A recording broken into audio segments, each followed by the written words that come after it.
This is the GardenDC podcast, the podcast about everything gardening in the Washington, D.C. and Mid-Atlantic region. I'm your host, Kathy Jentz. I'm the editor of Washington Gardener magazine, and we're aimed at gardening enthusiasts, people who grow everything from edibles to ornamentals, natives to exotics.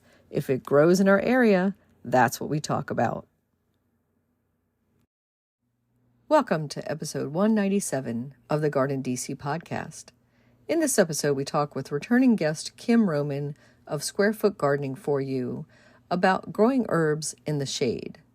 The plant profile is on blue-eyed grass, and we share what's going on in the garden, as well as some upcoming local gardening events and this week's garden tasks in the What's New segment. We close out with the last word on Zucchini Lasagna by Christy Page of Green Prints. This episode, we're joined by returning guest Kim Roman of Square Foot Gardening for You. That's the number 4 and the letter U. Welcome back, Kim. Thank you so much, Kathy. So Kim has written a new book all about growing herbs for health, wellness, cooking, and crafts. And we're going to get all up into that topic, Kim. But before we do that, we've had you on before. We've talked about your gardening background and your passions, but I want to catch up a little. So the last time we had you on was episode 116, talking about miniature vegetables and your book, How to Garden Indoors and Grow Your Own Food Year Round. And so since that, what's been up with you? Well, let's see. Since the last time, of course, my second book came out, The Growing Herbs for Health, Wellness, Cooking, and Crafts. I keep thinking of things I could have added to the book, or, we're never satisfied with what we've done. But it's already an unusual book because usually the herbal books are either about health and wellness or cooking, or the only time they're used in crafting usually is if someone's looking for an unusual leaf shape or something like that. I have been really tireless working on getting things out about the culinary herbs that we talk about in the book, and not just the medicinal. So I think that's pretty much what I've been doing. Of course, I'm trying new things in the garden and working on a third book. Well, maybe we'll get some of that about the third book if we can kind of let a secret go um, and find out what that's going to be about. But I know with your current book, Growing Herbs, that took a tremendous amount of work and research, and that was probably your whole life for a year or so. It was, and it's kind of nice just to take a little bit of a break. And also, I guess since then, I've probably moved to the new house, and it's kind of funny because I moved from a little teeny tiny yard to an acre and a quarter, and I thought, oh, I'm going to be able to grow anything I want. I can do that medicinal garden I've always wanted. Well, after assessing the property, I find that most of it is in deep shade, and my sunny portion is over the septic field, so I sure can't do a in-ground garden there. And I think really the book was because I found out in an article, a 2019 PubMed article, and I think it was called Health Benefits of Culinary Herbs and Spices. So all of a sudden there's my light bulb moment, and I was like, I don't need a big medicinal garden. I can have a wellness component with stuff that I'm already growing and that everybody on here is probably already growing, and that's culinary herbs. So that does bring us to the topic of our discussion today, which is growing herbs in the shade, because that's a lot of the questions that I get from my readers of Washington Gardener magazine and listeners to the podcast as well, is what can I grow in the shade, especially on the culinary and edible side of plants, because there's a lot of ornamental plants, but not so much on the edible side. But before we dive into that, let's talk a little bit more about what you're growing and where you're growing. So for listeners, Kim is near the Maryland-Pennsylvania border. So she's almost exactly in between, I think, Philadelphia and Baltimore, correct? Yes, I could go to either one of those airports in just about the same amount of time. The town name is Northeast, North Space East, Maryland. Pennsylvania is 20 minutes north of me. And then over to the east is 20 minutes away is Delaware. Hmm. And so you're probably zone 6, maybe leaning into 7. Yep. 7A. Oh, good. So at least you're solid zone 7 at least. Oh, actually, I hate to say this. Oh, no, I hate to say this, but ever since they just redid the hardiness zone map, they have me designated as 7B again, which I was south Ooh. of Baltimore. And I think you're not too far from the water. So Yes. that's probably going to help warm things up a little bit too. Yep. I can walk out my back door and in less than a mile hit the Chesapeake Bay, the top of the Chesapeake. So let's turn to our topic of the episode, growing herbs in shade. And before we dive into all of that, let's define shade, Kim, because, Okay. shade is relative. So when I say shade, when you say shade, what do you mean by growing in shade? All right, so I mean part shade, and that in general is said to be 4 to 6 hours of sun per day. Now, they do not have to be consecutive hours. For instance, on my property, I get morning sun, strong morning sun. Midday, I get shade, and then towards later evening, I get sun again for about a total of 4 to 5 hours. Yeah, I would think 4 hours is my definition of part shade, whereas 6 hours would be part sun to me, and then 8 hours on up full sun. Anything below 4 hours, I'm going to call full shade. And then there's deep shade or like no sun. Yeah. Zero, kind of 0 to 2 hour range Yes. there. Yeah. And it also changes, of course, by the time of the year and whether we're discussing deciduous shade, so under trees that drop their leaves in the fall, and then you Mhm. kind of have dappled winter sun for 5 months or so. And then if you're under a big magnolia or other evergreen, then that's probably going to be what we would call deep shade. Right. Absolutely right. And that does have some effect on the plants. For instance, anything that's grown in that part shade or shady, your plants are going to be more leggy. They're going to stretch out and try to reach for the sun. So they're going to look a little bit more sparse, but that's okay. And especially with herbs, our goal is to use the herbs while they're growing. So we're always pinching off the top of each of the stems. So that's going to encourage more horizontal growth. So don't worry about a quote unquote leggy plant. Yeah, by like deadheading Hmm. or pinching back those growth nodes, as you say, then you're sending kind of a hormone signal back to the plant to put more growth in a horizontal plane, as in getting strubbier, bushier, more full. And also, I was going to say with shade, it can control some of those. I don't know if I want to use the word aggressive, but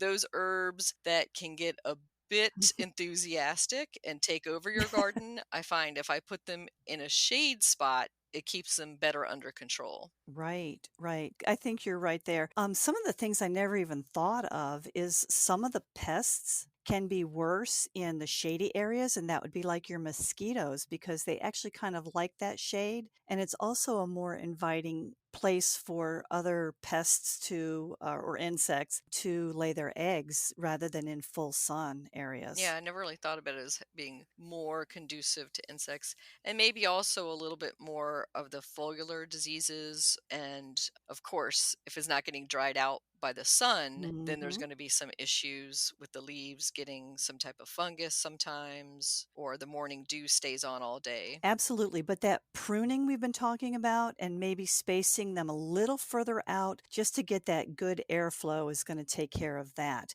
And a benefit, we might not need to water as much. Yeah, I would say, of course, it's not going to evaporate as quickly. So in the shade, normally, depending on if it's a super dry shade or not, you're not watering as much, and maybe you're mulching a little bit more to keep that moisture in the soil. Absolutely. What's your favorite type of mulch for around herbs? You know what? I just like to use chopped up leaves. I use those constantly. Yeah, if that's what's at hand. That's great. And it's certainly free and easy. It sure is. So, are you growing mostly in containers, in raised beds, or in ground? Because I am over that septic field, I don't grow in ground. I have to get more of a reading from property maps to see exactly where that septic field ends, and I wanna still make sure herbs is not as bad because they are more likely to be shallow rooted, so they're not going to damage anything. But it's my first experience with a septic field and a well, so I just have to educate myself a little bit more. Hmm.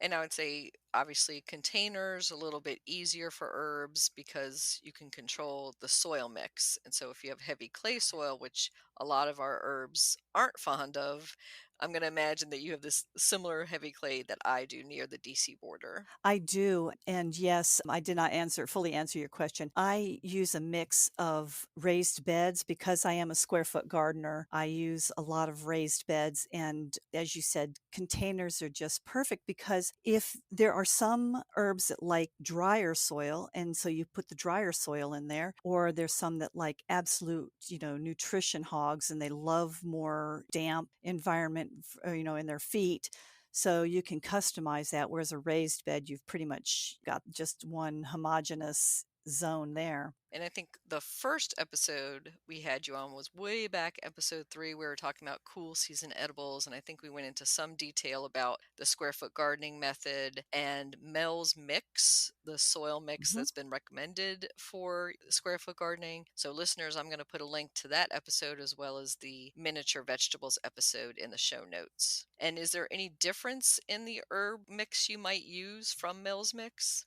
I really would modify the Mel's Mix. Mel's Mix is super rich, so a lot of herbs don't like that type of soil. It drains well, but it does hold moisture fantastically.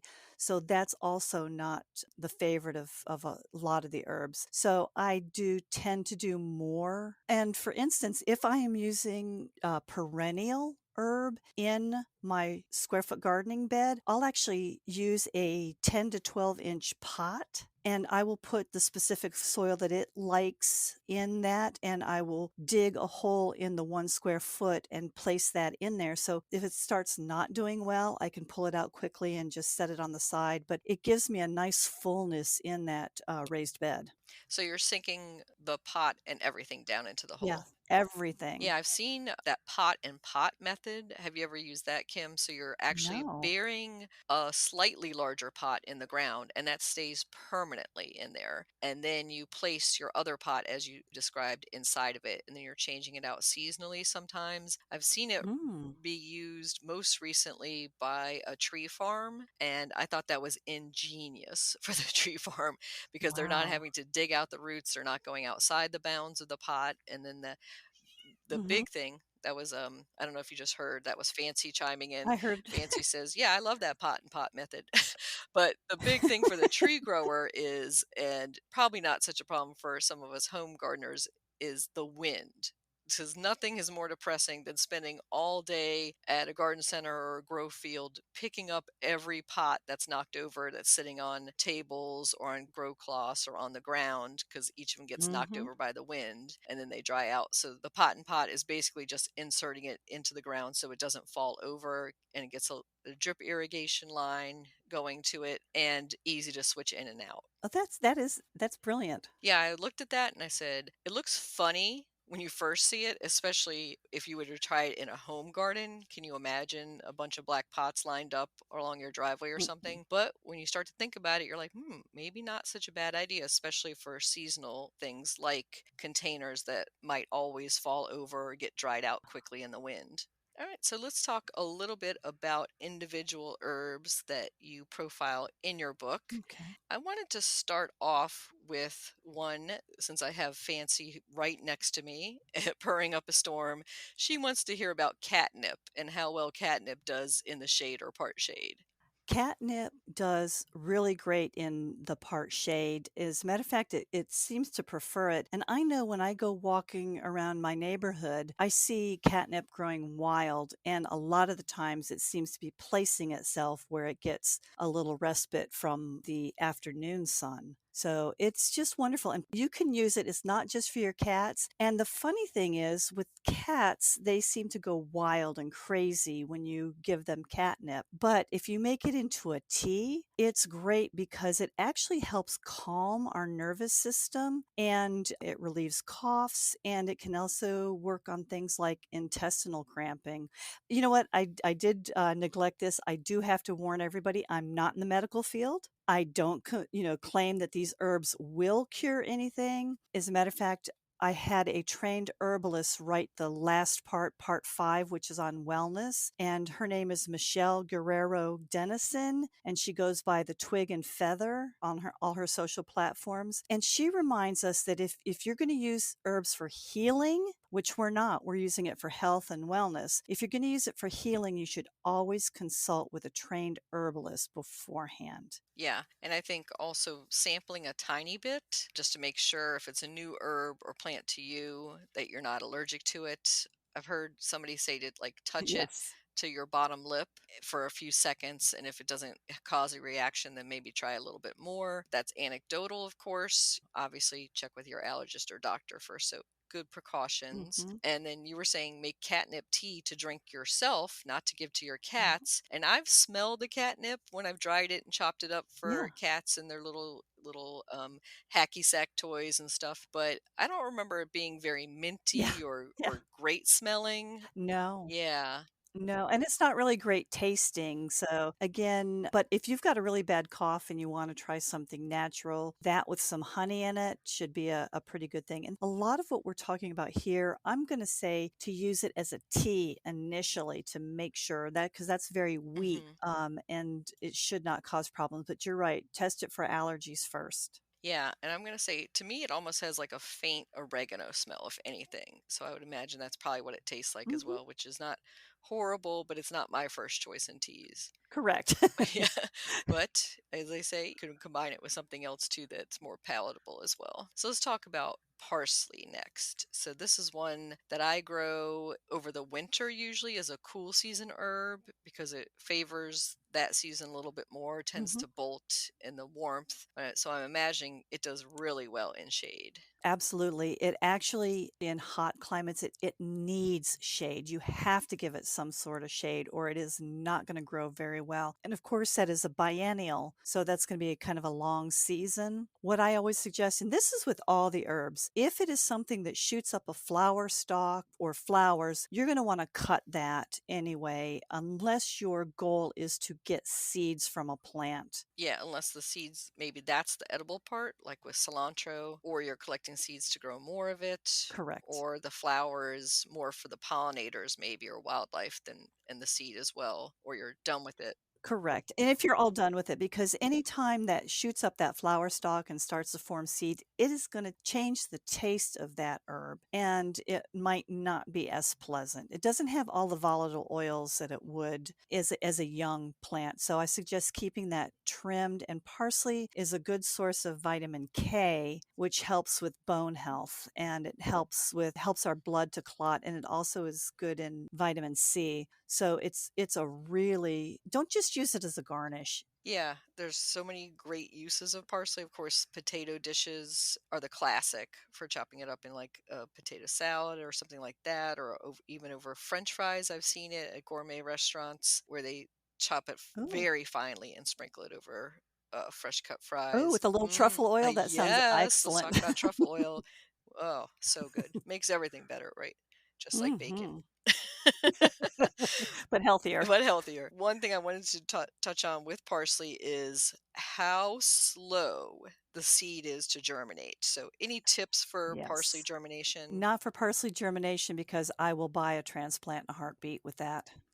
Okay. Yeah, I think it's an old wives' tale that the devil has to go down and back from hell 9 times, and then your parsley will germinate. That's about right. Yes. And so I guess that trip takes about a week back and forth or several days back and forth because they'll say wait at least 6 to 8 weeks before you give up on it. And I thought that carrots was the one that really tested my patience for germination for direct sowing, but parsley definitely does. Absolutely. So that's definitely on your list of buy a started plant. Buy a start.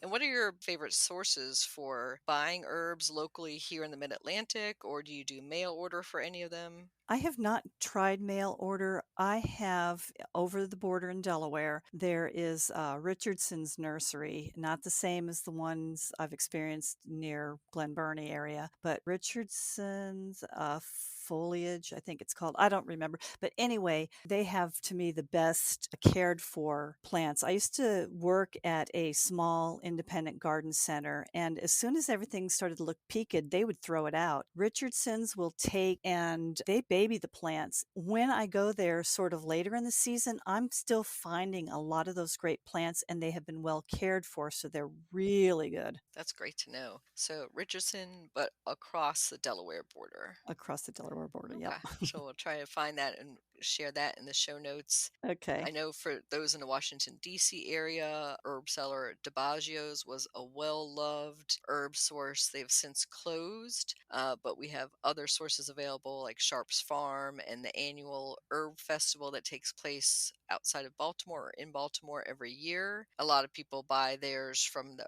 local herb societies as well, That's a great thing. because most of them have at least annual plant sales or they're part of other plant sales where you might find an herb table there. So let's talk next about chives. And Kim, I have a chive story to tell you. Go for it.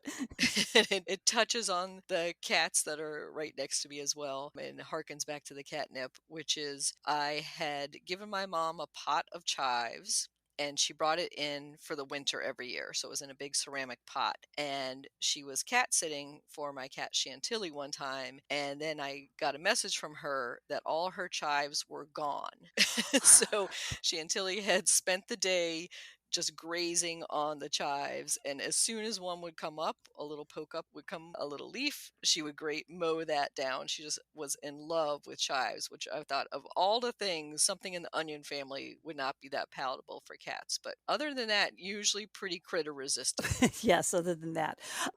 That's really good. And you're right. Chives are one of those, cut and come again and again and again and again. So they're really terrific perennials. Of course, we pretty much know that it has like a mild oniony or leek flavor to it. And it really is fast growing and it loves some springtime. I love throwing those flowers into a salad because it's just a pretty little thing to pop in there. Yeah, and it's not so bitter. Mhm. The sometimes edible flowers can be a little bit on the bitter side, but that whole head is usually a little bit sweet. And you're right, it's so pretty. I wouldn't use it on, say, a baked good like a No, cupcake, no, unless it no. was like a savory item, like a scone with cheese or something. Yes, or egg. I think an egg dish. That would be perfect for that. So, growing chives in the shade, do you find that they're more slower growing, or how do you find them?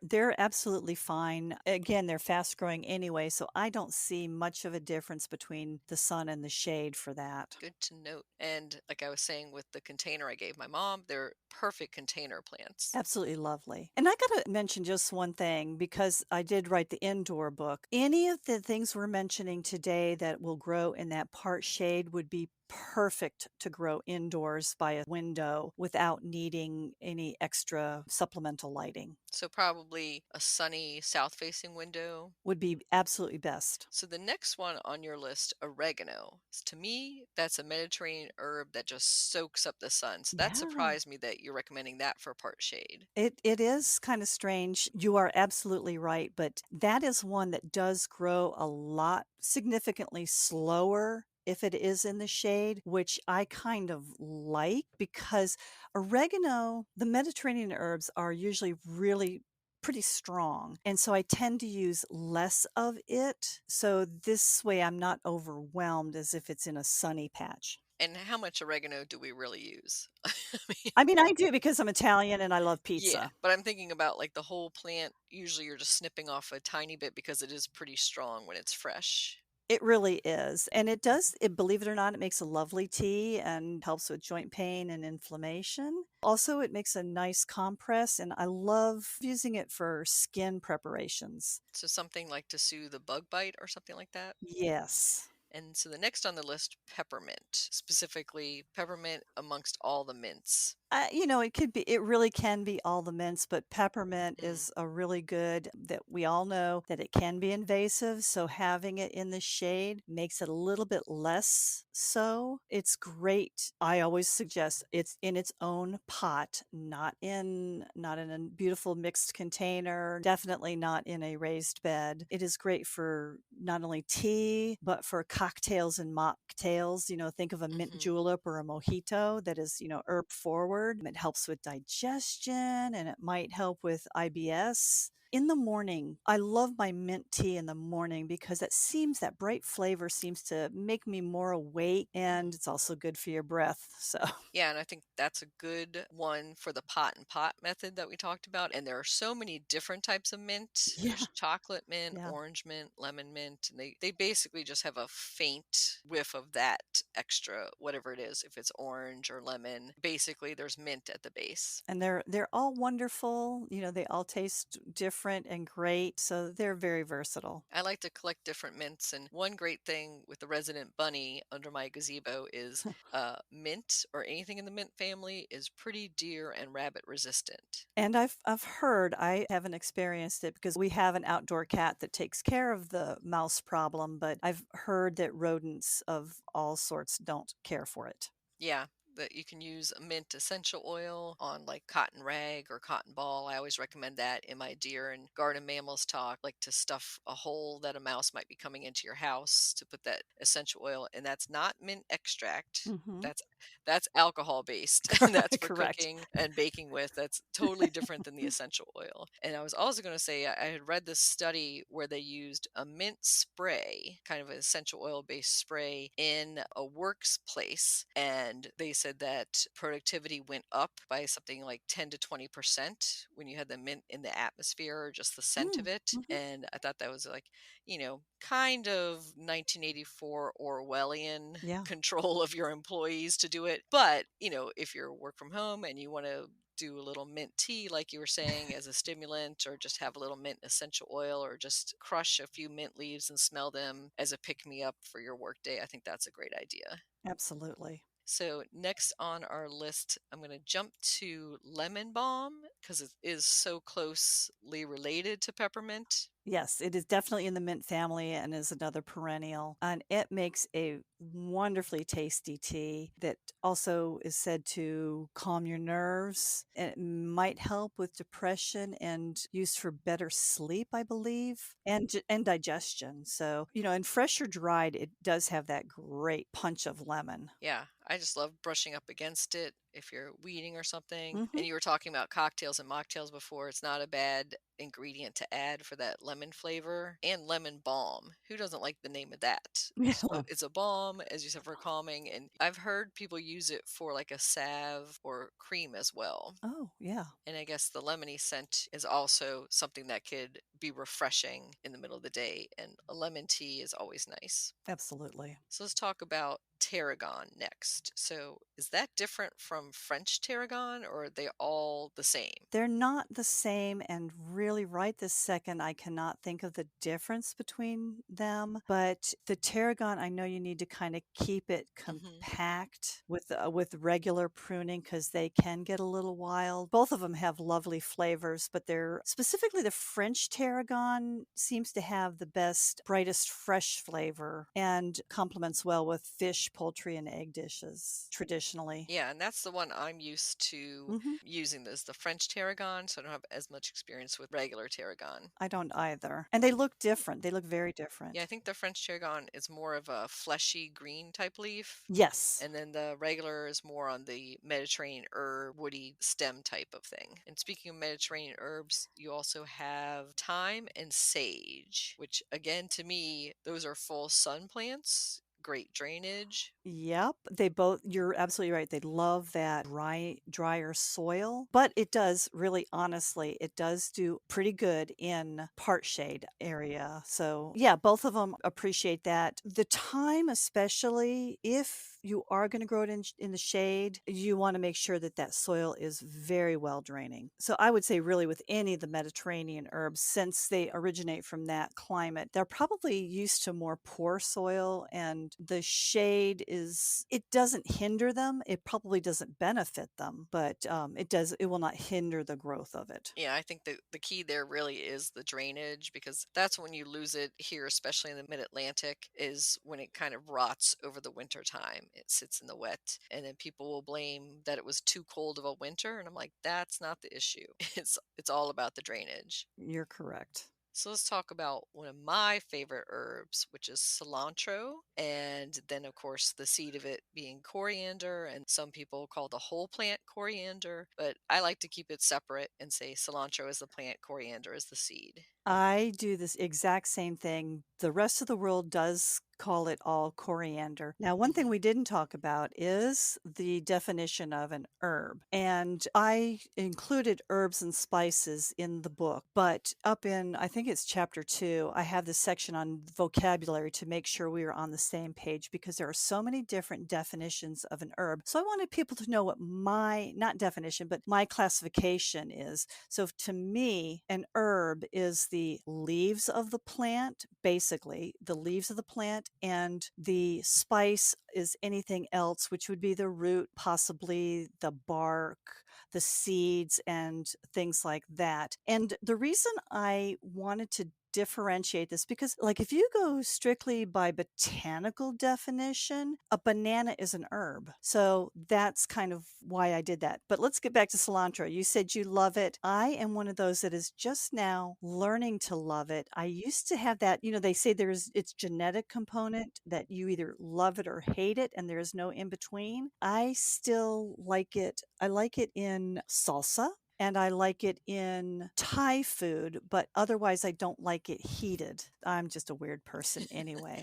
I think it is those divisive ones because it is such a strong, fresh scent. To me, it's very reminiscent of parsley. Yeah. It's just like parsley is a little more, I would term it green, and cilantro has a little bit more of a peak to it. If you love cilantro like I do, you know that it is one that's easy to self sow. It germinates rather quickly. It's a great grower. But my problem with it is everybody, meaning other critters, like to eat your cilantro. So I have to keep a cover cloth on it almost all the time. Yeah.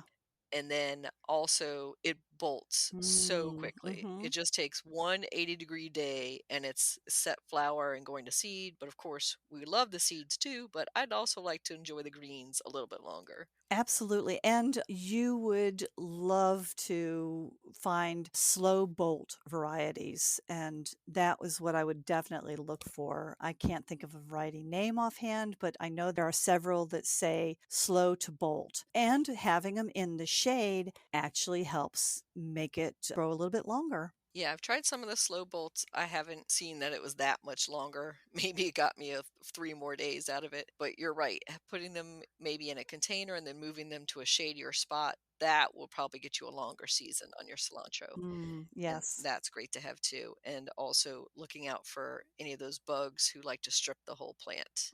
Yeah. I think you also have on the shady side of things ginger, which we did. Surprise. Yeah, we did a whole episode with Susan Belsinger on ginger and turmeric. I don't think we discussed how much sun or shade it needs, but how much sun do you give your gingers? Well, I was surprised because when I was researching things, ginger only needs 2 to 5 hours of direct sun. And it really does appreciate some shade, especially in the afternoon. And that just like blew my mind because I'm thinking the tropics and oh, of course it's going to want this. But when we say tropics, that's the heat and not necessarily, it could be tucked away under a banana tree or something. I don't know. Something else is growing in the Yeah, tropics.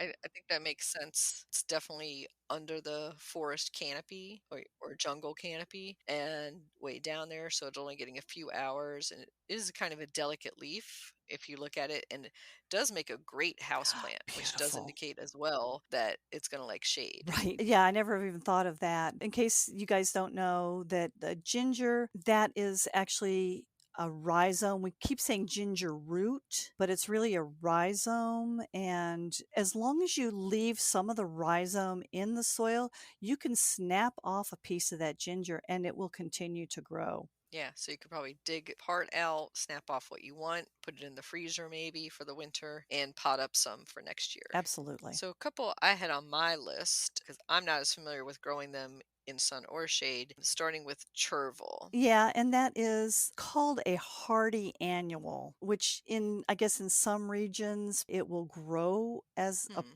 tender perennial, but I don't live in that area, so I don't have experience with that. And I'll tell you one of the things that I need to get and grow some more because I never knew until after I wrote the book. You know how you say, I just said there's so many things I found out about herbs after writing the book, is that one of the things it's said to do is to help lower blood pressure. And that's one of my problems. So it's something I need to get into and explore it a little bit more. But yes, it'll also appreciate a little, some shade, part shade. Yeah, and I don't know about the taste of it so much. It's not the most popular herb out there, but I do find it again at like Herb Society sales will carry it. And so next is hyssop, and I find that popping up self sowing in my garden in the shade. So I know that's a shade lover. Oh, yes, definitely. I didn't do a lot with that. And the reason I did not is because of the name, because people get confused with anise hyssop, hyssop, and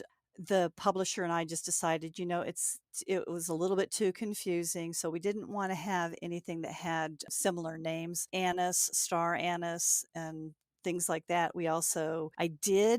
I snuck that in there a little bit because I just absolutely love the taste of it, but I'm not extremely familiar with that. And I think we'll end with one of my favorite edible flowers. It's also a herb, it's also a cool season plant, and that's calendula. Calendula. I love calendula because it's really a soft tea. I like to use it more in the flowers and stuff in like a sachet, and I love to crunch it up and smell that. I like to mix that with a little eye pillow, the calendula, and some lavender. And so that's primarily how I use it. It's lovely. I use it like I cut off the tips of the petals and sprinkle them on a salad or like confetti on cupcakes. Ooh. So it doesn't have much of a taste to it, but it's great for color and also of course for making salves and Mhm. using it, like you said, to make a tea also. You can make a weak tea with that as well. And then of course it's more for that saffron type color substitution than it really is for the Yes. taste because the taste is very mild. And I absolutely love that. That's one of them that I infuse in olive oil Mm. or MCT oil. MCT is a type of coconut oil, but it stays liquid, and I love those for cosmetic uses. They're really delightful. I don't use them as much in culinary. I don't know, it's just a personal taste. I do know people who use it to make their butter more yellow or orange looking, or same thing with some of the Mhm. baked goods. If they want that like really bright cornbread look, you might add some calendula Yeah. to that to get that bright color out. But it's such an easy plant. A self seeder does well in part shade to sun. It's a good edge plant, like for edging your garden. So I can't imagine having an edible garden without it. Yeah, it's wonderful. So, any favorite herbs for shade that we haven't discussed yet, Kim? Let's see. I didn't mention it because I don't like it. I hate the smell of fresh dill. I love dill pickles, but it makes me nauseous. But that's another one that can grow well in heart shade. Believe it or not, some more of those Mediterraneans would be like bay laurel and rosemary. That it kind of freaks me out to think that rosemary would do well in part shade, but it does. Yeah, and then other things we haven't mentioned are like sweet cicely, lovage, borage, and sorrel. Yeah, and I was gonna ignore lovage because, like you, Yeah, I don't like anything in the celery family. So I yeah, was like, I'm not growing that thing. yeah. So, it smells or tastes like celery. But yeah, I know what you mean with dill. Dill can be really in your face if you're chopping up fresh dill. that I have Yeah. seen people get nauseous from that or nauseated. But I love it in food. I love it in egg salad, but somebody else has to make it.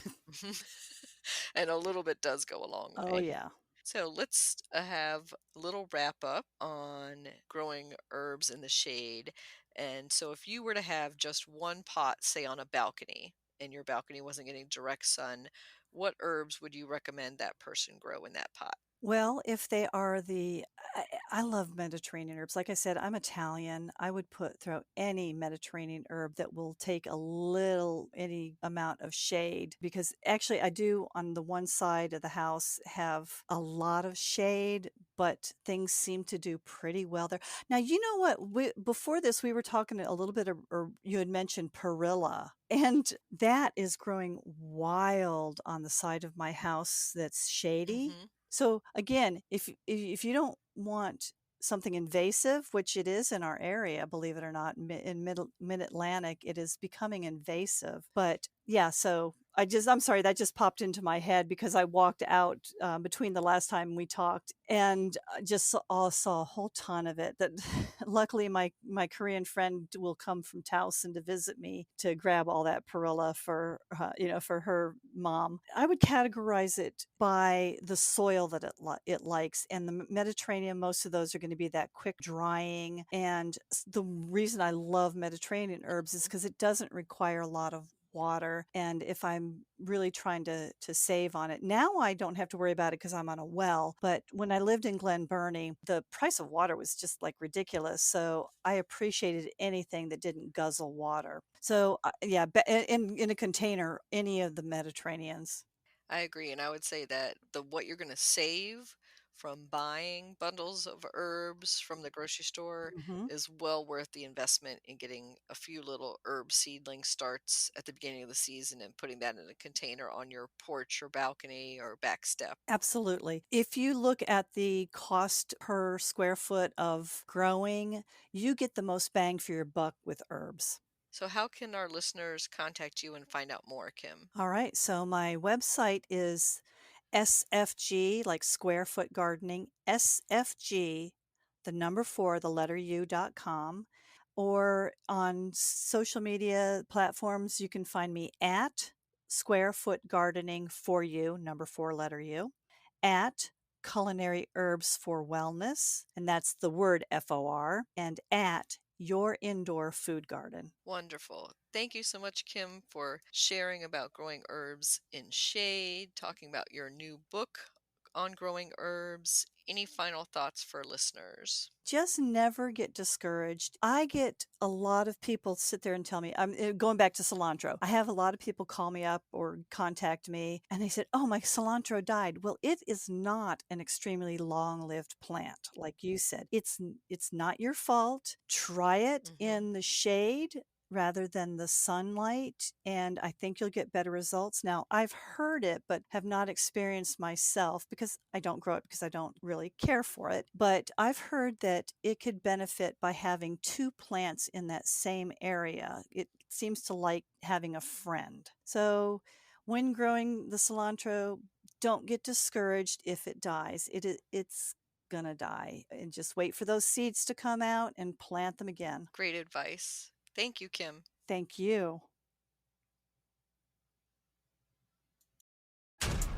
This episode is brought to you by Essentia. A better you starts with better hydration. Essentia is on a mission to inspire people to do what matters most. Their proprietary ionization process transforms water from any source into ionized alkaline water, providing water that's 99.9% pure with a pH of 9.5 or higher. Essentia overachieving H2O, the number one ionized alkaline water. Shop now.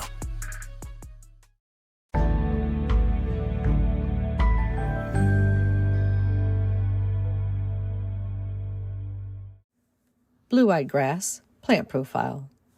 Blue-eyed grass, Cicericium angustifolium, is a clump-forming perennial plant with tiny violet-blue flowers. These flowers close up late in the day and open again in the morning. It's actually not a grass, despite its name and grass-like looks, but is instead in the iris family. It's native to eastern North America and is hardy to USDA zones 4 to 9. It grows to about 8 to 12 inches tall. It flowers in late spring and does best in full to part sun. It prefers moist or wet soils and will die if it's allowed to get too dry. Avoid applying mulch around it, as that can cause crown rot. Blue-eyed grass is often used as a ground cover, edging plant, or in a cottage garden. Pollinators are attracted to the flower's nectar and pollen. It's considered to be rabbit and deer resistant. You can propagate it by digging and dividing it in the springtime. It can also self-sow if you let it. Deadhead the flowers after they finish blooming if you do not want it to produce seeds. Blue-eyed grass, you can grow that.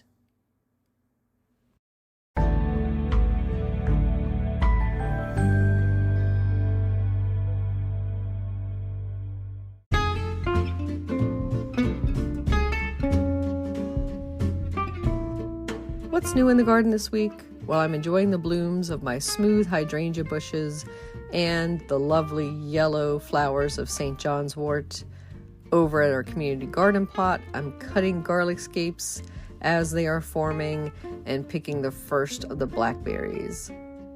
In local garden tips that we're sharing, this week's theme is all about berries, and I'm sharing tips including how to keep the birds away from your berries, and that would be with a fake snake if you can get one, and also proper ways to pick berries from strawberries to blackberries to service berries. So check those out on our social media at WDC Gardener on Twitter and on our Facebook page. In local gardening events for those in the Maryland, DC, Virginia area, there is a summer series in the garden being presented by the Baltimore County Master Gardeners. All seminars start at 10 a.m. in person at the demonstration garden at the Center for Maryland Agriculture and Farm Park on Shawin Road in Cockeysville, Maryland. And that series includes June 8th, Backyard Orchard Concepts, June 22nd, Native Plants for Pollinators, June 29th, Toads in the Garden, July 13th, Let's Get Baywise, August 10th, Integrated Pest Management, October 5th, Deer in the Garden. And you can find out more about those at extension.umd.edu. On June 17th, the Silver Spring Garden Club is hosting a talk on small trees for today's landscape. And speaker Louise Clark is going to talk about native and non-native trees suited to smaller urban and suburban properties. The meeting starts at 7:30 p.m. at Brookside Gardens in Wheaton, Maryland, and it is free and open to all. You can find out more about that at silverspringgardenclub.com or the Silver Spring Garden Club Facebook page. And the Maryland Native Plant Society is hosting a hybrid meeting, so you can sign up for the webinar even if you are not in the DC area, and that is on Ask a Bumblebee, Exploring Bumblebee Floral Preferences on June 25th at 7 p.m. You can register for that at mdflora.org. And then looking a little bit ahead, save the dates of July 19th through 21st for the 2024 Lotus and Water Lily Festival at Kenilworth Aquatic Gardens in Washington, D.C. You might see Washington Gardener there on one of those dates with a table. We'll be giving out issues and water gardening information as well. And speaking of our issues, the May 2024 issue of Washington Gardener magazine is now online and available at washingtongardener.blogspot.com. Our cover story is on native azaleas. We also have stories on battling the red-headed flea beetle, the lithops rock your world in our indoor gardening column, green herons, growing summer squash, a visit to Sandy Spring Museum, gold medal plants being just introduced by the Pennsylvania Hort Society, and much more. So check out that new issue again at washingtongardener.blogspot.com. Happy gardening!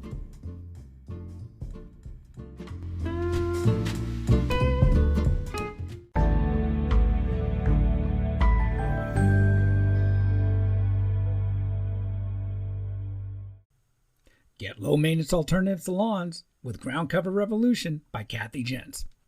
Reducing the lawn is among the biggest trends in homeownership, with an endless stream of homeowners looking for an eco-friendly alternative to a traditional turfgrass lawn. In the last few years alone, over 23 million Americans converted part of their lawn to a natural landscape, and now they're looking to do even more. The biggest challenge to adopting this new ideal of the perfect lawn? Knowing how and when to replace your turf and which plants are the best ones for the job. Groundcover Revolution is here with you all the answers you need, and some you didn't even know you needed. Included are 40 in-depth profiles of plants that are perfect choices for replacing a grass lawn. There are options for sun, for shade, for dry and wet sites, and for various climates around the globe. There are choices that bloom, options that are evergreen, and selections that are deer-resistant. Kathy Jentz has also included an incredibly useful chart that gives you all the specifics on each of the 40 choices for quick reference and to make your ground cover selection process even easier.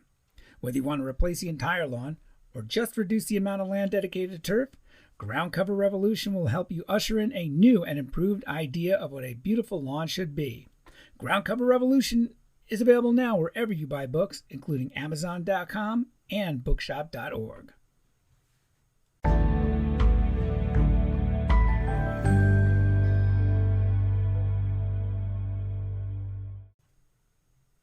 In the book The Urban Garden by Kathy Jentz and Terry Spate, you'll find dozens of inspiring and creative ways to grow flowers, shrubs, vegetables, herbs, and other plants in small spaces and with a limited budget. Whether you want to grow on a balcony, rooftop, front stoop, or a tiny urban patio, turn your growing dreams into reality and build a gorgeous and unique garden that showcases your personal style while still being functional and productive. With the ingenious ideas and resourceful tactics found here, you'll be maximizing yields and beauty from every square inch of your space. No matter what you grow, the 101 amazing growing ideas found in the urban garden will turn your tiny urban yard into a treasure trove of green you'll be proud to share with family and friends. Buy your copy today at your local retail bookseller or order it online now at Amazon.com or Bookshop.org.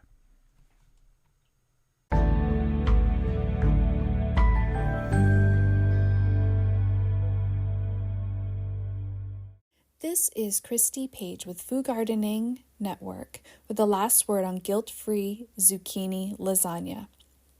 I have been having so much fun using vegetables in new and exciting ways. There is something satisfying about taking a classic dish and updating it to incorporate more veggies. This past weekend, I tried a new version of a family favorite. In my household, we love lasagna. There is something about the tang of the tomato sauce with the creaminess of the cheese that I just crave. In the theme of replacing pasta with vegetables, I decided to give zucchini a try. The results were amazing. Not only did I still have the ooey gooey filling favorite that I love so much, I also had the satisfaction of increasing my vegetable and vitamin intake at the same time. My biggest concern was the dish being too wet. In my forays into cooking with vegetables, I found that they tend to excrete extra moisture in dishes instead of absorbing it like pasta does. I decided to alter my recipe a bit to take this into consideration. The first thing I did was broil my zucchini. Once I had my sliced zucchini, I spread them out on a cookie sheet with a sprinkle of salt and broiled them for about 5 minutes. Keep a close eye on them though. You want them to soften but not get mushy. I then moved the slices to a clean paper towel to help absorb any extra moisture.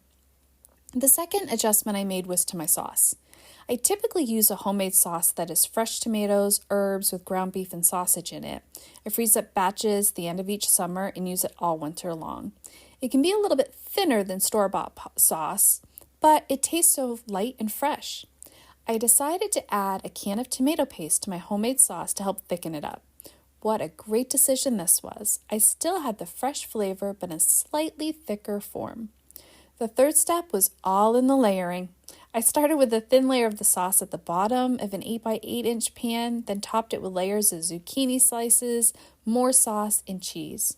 For cheese, I like to combine mozzarella, Asiago, provolone, and cheddar. I just keep repeating until the pan is completely full. The concoction then goes into a 350-degree oven for about 45 minutes or until bubbly and cheese is melted all the way through. I did let this cool and set for about 20 minutes before serving up. It allowed everything to get a little bit firmer. It was time to dig in. The dish was hot, gooey, and so very satisfying. We had a nice crusty bread to go with it and help collect all of the sauce left on the plate. I don't think I left a drop behind. I hope you enjoy this and enjoy using more veggies in your dishes. This has been The Last Word from Christy Page at foodgardening.com.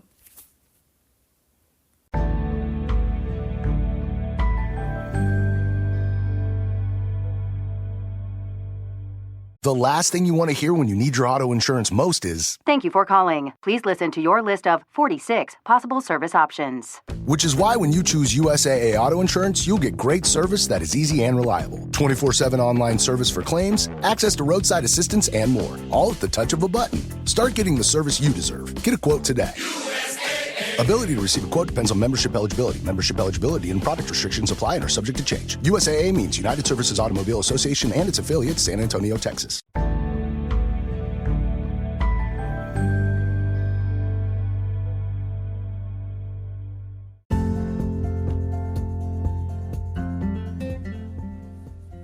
Thank you for listening to GardenDC. You can become a listener supporter for as little as 99 cents a month by going to anchor.fm/GardenDC/support. Another way to support this podcast is to subscribe to our monthly digital publication, Washington Gardener Magazine. To do so, go to WashingtonGardener.com. Thank you.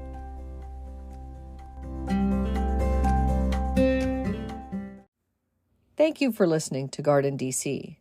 You can become a listener supporter for as little as 99 cents a month by going to podcasters.spotify.com/pod/show/GardenDC. Another way to support this podcast is to subscribe to our monthly digital publication, Washington Gardener Magazine. To do so, go to washingtongardener.blogspot.com. Thank you. You can find and follow Washington Gardener on Twitter/X, Instagram, and Pinterest at WDC Gardener, and on Facebook at Washington Gardener Magazine. Please take a moment to rate and review this podcast on Spotify and Apple. Open the Spotify or Apple app, search for GardenDC, check on the rate button, and select 5 stars.